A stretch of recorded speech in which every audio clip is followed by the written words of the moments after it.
जय श्री कृष्णा। हर हर महादेव। कैसे हैं आप सभी? आशा करती हूँ कि सब अच्छे होंगे।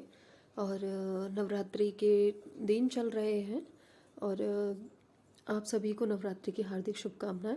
तो ये देखिए, हमने नवरात्रि की ड्रेस बनाई थी, पोशाक बनाई थी लड्डू गोपाल जी के लिए। तो जैसे कि आपके कितने भी बड़े लड्डू गोपाल हैं, तो आपको ज़रूरी नहीं है कि बहुत ज़्यादा बड़ा उनका घेर रखना है।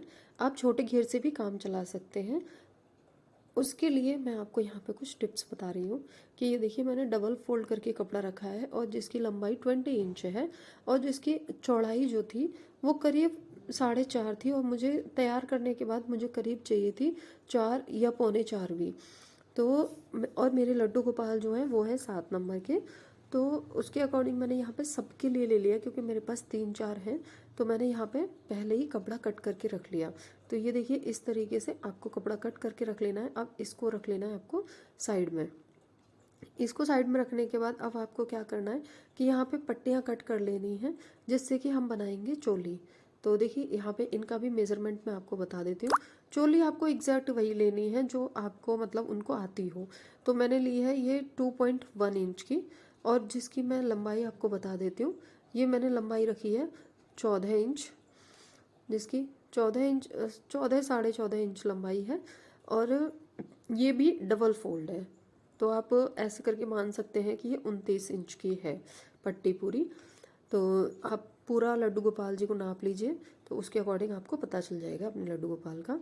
तो ये देखिए, यहाँ पे मैं इस तरह की लेस का, और ये जो मतलब साइड में हम लगाते हैं नीचे, ये लेस का मैं यूज़ करने वाली हूँ। पहले मैं सोच रही थी ये पिंक वाली लेस का भी यूज़ करूँ, पर फिर मतलब पिंक वाली का कॉम्बिनेशन नहीं जा रहा था उस वाले कपड़े के साथ। तो मैंने फिर वो जो चौड़ी वाली लेस है मैं उसका यूज़ करूँगी, और जो मैं उनकी जो चोली है वो इस टाइप से बनाऊँगी। इसमें क्या होता है कि आप जैसे उनको रात को सुला रहे हैं, तो आप उनको जो उनका घेर है ऊपर का, आप उसको उतार के रख भी सकते हैं। तो देखिए, हमें क्या करना है, नीचे से पट्टी को फोल्ड कर लेना है। फोल्ड करने के बाद उसमें इस तरीके से जो पतली वाली लेस थी उसको यहाँ पे इस तरीके से लगा लेना है। ऐसे ही आपको सब में करना है। और फिर यहाँ पे आपको क्या करना है, जो हम जैसे चुन्नटे बनाते हैं उस तरीके से आपको यहाँ चुन्नटे बना लेनी है। और जो हमारा कपड़ा था उसमें क्या करना है, आपको जॉइंट लगा लेना है। तो ये देखिए, मैंने यहाँ पे जॉइंट लगा लिया था। जॉइंट लगाने के बाद अब मैंने यहाँ पे क्या किया, घेर का पूरा पोर्शन बना लिया है। पोर्शन बनाने के बाद अब मैं क्या करूँगी इसमें, ये देखिए, आपको लग रहा होगा कि 8 नंबर की कान्हा के लिए जैसे 7 नंबर की कान्हा के लिए बड़ा है। तो आप क्या कर सकते हैं इसमें, देखिए मैं नाप के दिखा देती हूँ कि ये करीब कितना है। तो ये था करीब 12 इंच का। लेकिन आपको इसमें दिक्कत लेने की कोई ज़रूरत नहीं है। आप इसमें क्या करेंगे, जब डोरी को बनाएंगे तो डोरी को इसमें सिलिएगा मत। तो आप किसी भी लड्डू गोपाल जी को पहना सकते हैं, 6 नंबर के, 7 नंबर के, 8 नंबर के। तो अभी हमने इसमें चुन्नटें अपनी भर ली हैं। भरने के बाद हमने क्या किया, इस पर लेस भी इस तरीके से लगा ली है। तो सबसे पहले आपको नीचे से स्टार्ट करनी है, फिर ऊपर से जो भी बनेंगे उनको आपको क्या करना है, फोल्ड करते हुए जाना है। फोल्ड करने के बाद अब हमने इस तरीके से यहाँ पे लेस लगा ली। लेस लगाने के बाद इसके जो साइड वाले हैं इनको भी हम क्या करेंगे, लॉक कर देंगे। तो देखिए, इस वाले जो लेस है पतली वाली, इससे मैं इसको लॉक कर दूंगी। तो अब मैंने यहाँ पे इसको लॉक कर दिया। अब ऊपर घेर वाला जो पार्ट है उसमें क्या करेंगे, यहाँ पे हम पट्टी लगा देंगे इसी कपड़े की जिससे हमने ये सिला है। तो कपड़े की पट्टी लगाने के बाद हमने क्या किया, उसमें डोरी भी डाल दी है। अब डोरी डालने के बाद आपको क्या करना है, डोरी को सिलना नहीं था जो मैंने आपको बताया। तो अब उसमें क्या होता है कि हम किसी भी नंबर के साइज़ के कान्हा को पहना सकते हैं। तो अब ये देखिए, ऐसा होता है कि डोरी यहाँ से निकलने के चांसेस रहते हैं।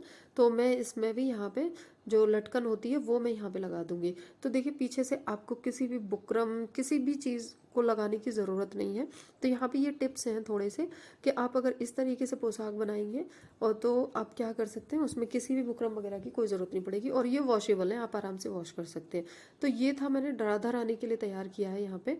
और इसको भी मैंने छोटा रखा है। और ये देखिए, चोली भी मैंने यहाँ पे बांधने वाली नहीं रखी है, यहाँ पे मैंने वेलक्रो लगा दी है। जब हम उनको पहनाएंगे तो वहाँ पे क्या है, हमें डोरी बांधने की ज़रूरत नहीं पड़ेगी। और आप बाद में जब उनको सुलाने जाएं तो ये नॉर्मल काम आ जाएगा। ऐसे ही आप सिर्फ इसको भी पहना के सुला सकते हैं। तो ये कॉटन का कपड़ा है, चुभेगा भी नहीं, कोई दिक्कत नहीं होगी, आप आराम से। अब मैंने ये बनाया है यहाँ पे सेम ऐसे ही माता रानी का लहंगा, जो कि हम दुर्गा पूजा में उनको पहनाने वाले हैं। और ये मैंने यहाँ पे उनके जो चोली वो जो चुनरी होती है वो मैंने यहाँ पे बनाई है, वो भी लेस से ही। तो ये हमारा बन गया है। अब इसी तरीके से मैं जो है अपने लड्डू गोपाल जी के भी पोशाकें तैयार कर लूँगी, क्योंकि मुझे सबका कॉम्बिनेशन एक जैसा ही रखना था। और अब मैं क्या करती हूँ यहाँ पे कि ये देखिए इस टाइप से आपको लेस लेनी है।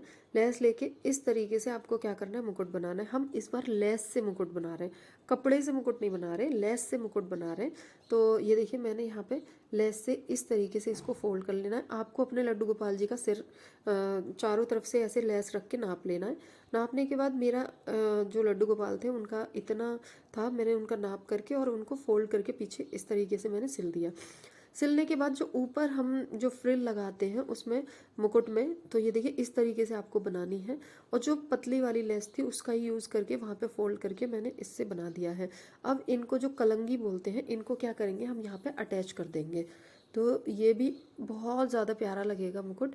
तो ये देखिए मैं चलिए आपको अटैच करके दिखाती हूँ। तो ये देखिए हमने इस तरीके से अटैच कर ली। और जहाँ पे हमारा सिलाई दिख रहा था वहाँ पे मैंने क्या किया, जो जरकन वाली चेन होती है वो मैंने यहाँ पे 3-3 चेन का मैंने वो लगा दिया। तो इसको मैंने फेविबॉन्ड से यहाँ पे चिपका दिया और ये मेरी पगड़ी जो है बनके तैयार हो गई। बहुत सुंदर पगड़ी लग रही थी। ये मैंने अपने चारों लड्डू गोपाल जी के लिए बनाई थी। तो देखिए ये छोटे वाले के लिए, और ये जो 7 नंबर के सेम थे उनके लिए, और एक जो है वो 6 नंबर के लिए। तो इस तरीके से मेरी चारों पगड़ियाँ तैयार हो गई थी। और पगड़ी बनाने के बाद, पूरा ड्रेस बनाने के बाद उनका जो लुक था वो ये लग रहा था। तो आशा करती हूँ कि आपको अच्छा लगा होगा। और बहुत मेहनत भी लगी थी, बहुत प्यारे लग रहे थे सभी भगवान जी। तो राधे राधे, मिलेंगे आपको नेक्स्ट वीडियो में किसी और चीज़ के साथ, कुछ नया क्रिएटिव, कुछ नया पूजा विधि उसके साथ आपको मिलेंगे। तो आप मुझे कमेंट करके बता सकते हैं कि आपको कैसा लगा।